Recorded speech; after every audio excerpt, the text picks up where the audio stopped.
Hi guys, ito ang halaman na oregano o Ocoleus aromaticus ay isang halaman na makikita sa ating mga bakuran.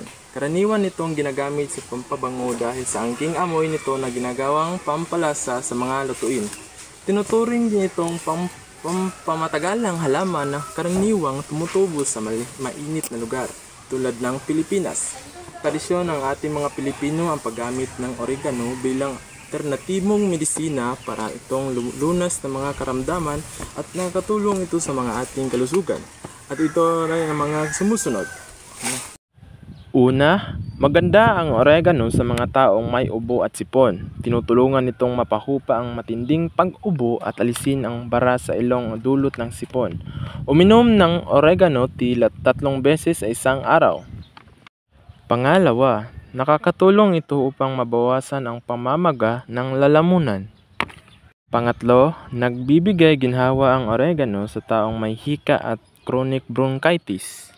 Pang-apat, nakakatulong ito upang mapalakas ang ating immune system. Pang-lima, mabuti ito sa mga taong may kabag at nakakatulong sa panunaw ng ating tiyan. Pang-anim, dahil sa antibacterial substance na nanggagaling sa oregano, mainam itong inumin ng mga babaeng bagong panganak upang maiwasan ang mga impeksyon. Pang-pito, nakakatulong din ang oregano sa mga taong may urinary tract infection o UTI. Ang oregano ay marami at malambot ang mga sanga, mabango at matapang ang amoy. Ang mga dahon nito'y nasa 2 o 3 pulgada ang haba at may pagkahugis puso ang itsura. At ngayon, sasagutin na natin ang tanong na, bakit mahalaga ang saribuhay ng Pilipinas? Una, biodiversity. Ang Pilipinas ay isa sa mga mega-diverse na bansa sa mundo na mayaman sa iba't ibang uri ng halaman at hayop. Ang pagpananatili ng ating saribuhay ay mahalaga para sa pananatili ng balansing ekonomiya. Pangalawa, economic benefits. Maraming industriya sa Pilipinas ang umaasa sa ating saribuhay, tulad ng agrikultura, pangingisda at turismo.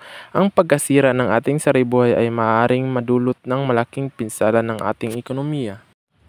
Pangatlo, medical importance. Maraming gamot at iba pang produktong pangkalusugan ang nagmumula sa mga halaman at hayop. Ang pagkawala ng mga species ay maaaring nagdulot ng pagkawala ng potensyal ng mga gamot at paggamot. Yun lang po. Salamat!